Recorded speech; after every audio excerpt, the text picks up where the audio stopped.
Nous allons voir dans cette vidéo comment faire nos premiers pas sous Kali Linux. Mais avant de faire nos premiers pas à proprement parler, nous allons tout de même devoir faire quelques petites vérifications et configurations. Alors on va commencer, on clique sur Kali Linux et sur le bouton démarrer.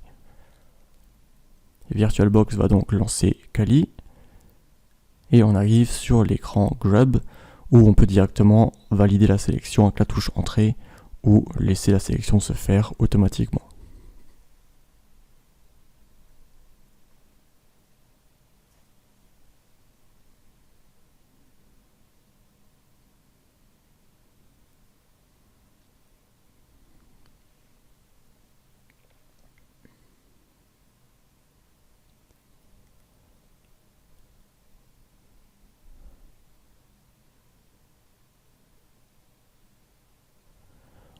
On arrive sur l'écran d'authentification où on nous demande un nom d'utilisateur.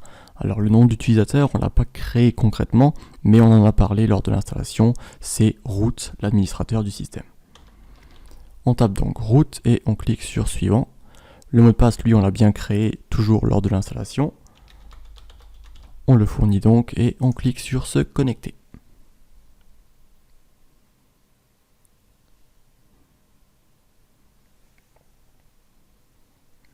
On arrive sur le fameux bureau de Kali Linux.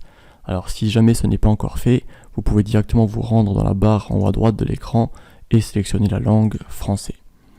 Nous allons à présent utiliser le terminal. Le terminal, on peut l'ouvrir via la barre latérale gauche de l'écran ou en faisant un clic droit sur le bureau et en sélectionnant ouvrir un terminal. Alors si vous avez déjà utilisé un système Linux par le passé, vous avez probablement déjà l'habitude de ce terminal. Si jamais ce n'est pas le cas, il n'y a pas de problème, nous allons voir comment l'utiliser dans cette vidéo. Dans ce terminal, nous allons taper en fait des commandes. La première commande que nous allons taper, c'est ifconfig. On tape donc ifconfig et on valide avec la touche entrée. Ifconfig nous affiche des informations sur nos interfaces réseau. Par exemple, ici on a deux interfaces, ETH0 et LO. LO c'est l'adresse locale 127.0.0.1 qui nous permet de contacter la machine elle-même sans passer par l'extérieur. Et ETH0 c'est une adresse qu'on appelle physique et qui contient une adresse IP locale ici 10.0.2.15. Notre machine virtuelle a donc une adresse IP. On va voir si on peut se connecter au réseau. Pour tester la connectivité au réseau, on a la commande ping. Donc on va taper ping et un nom de domaine, par exemple google.fr. On appuie sur la touche entrée et on voit qu'on est bel et bien connecté. On arrive à joindre Google via le réseau. Pour quitter la commande, on va appuyer sur la touche CTRL et C. On a des statistiques, donc 10 paquets réseau transmis, 10 paquets reçus et 0 perte de paquets. Tout semble donc OK. On va à présent mettre à jour la liste des fichiers disponibles dans les dépôts apt. Donc ça se fait avec la commande apt get update. Et on valide avec la touche entrée. Donc les dépôts, ce sont des sources de logiciels sous forme de paquets. Les paquets eux-mêmes sont des fichiers compressés qui contiennent justement les codes sources des logiciels qu'on va installer. Donc on appuie sur entrée et on voit que on a quelques mises à jour qui se sont faites. On les met à présent à jour concrètement, donc avec apt-get upgrade et on appuie sur entrée. On sélectionne oui avec grand O et on appuie sur entrée.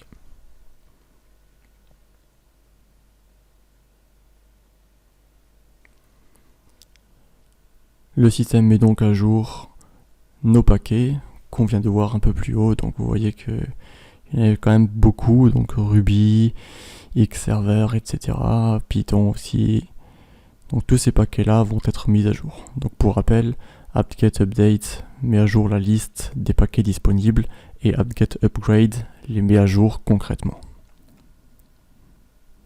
Donc suivant la date de dernière mise à jour des paquets, vous avez plus ou moins de mises à jour à faire. Ici on va donc attendre qu'elle se termine. Je vais probablement mettre la vidéo en pause. Bien, alors l'installation a été très longue de mon côté.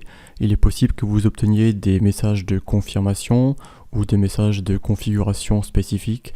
Dans ce cas, vous pouvez laisser les options par défaut ou simplement appuyer sur OK lorsqu'il le faut.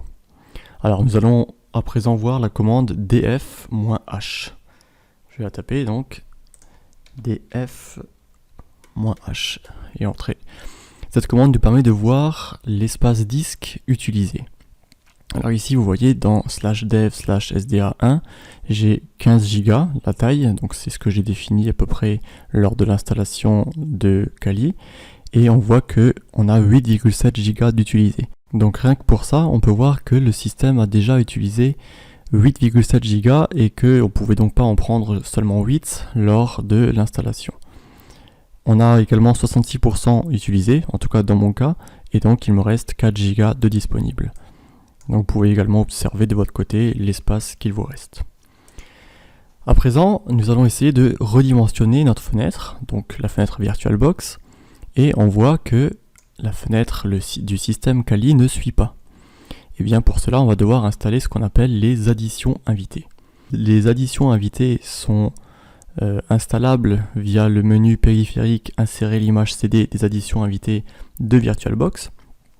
Le problème c'est que souvent on a des problèmes à l'installer directement depuis ce menu là et on va plutôt utiliser une commande pour les installer. Alors pour ce faire on utilise la commande apt-get install VirtualBox. Alors vous pouvez appuyer sur la touche Tab pour faire l'autocomplétion. Dans mon cas, il n'y a pas d'autocomplétion. Alors, VirtualBox. Et je crois que c'était X11. Alors, ça doit être VirtualBox guest X11. Voilà, donc apt-get install VirtualBox-guest-x11. Et on appuie sur Entrée. Donc là encore, grand O pour valider. Et la touche entrée. Donc avec cette commande on va pouvoir installer toutes les additions invitées de VirtualBox. Ces additions invitées nous permettront notamment de redimensionner l'écran comme bon nous semble.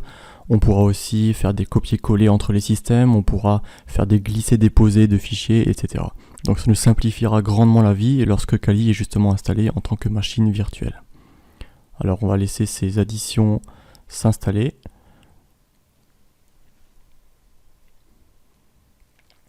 Et il nous faudra probablement redémarrer le système pour que les modifications soient prises en compte.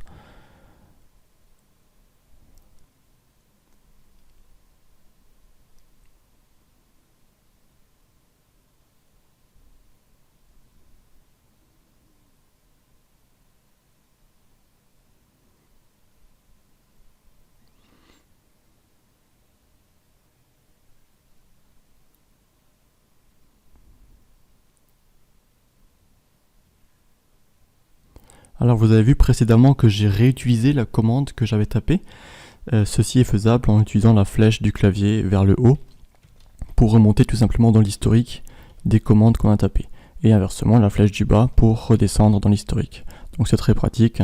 On a la touche Tab pour faire l'autocomplétion, on a la touche flèche du haut, flèche du bas pour remonter ou descendre dans l'historique. Bien, à présent tout est installé, tout semble correct. On va tout simplement taper la commande reboot pour redémarrer notre système et voir que tout est correct.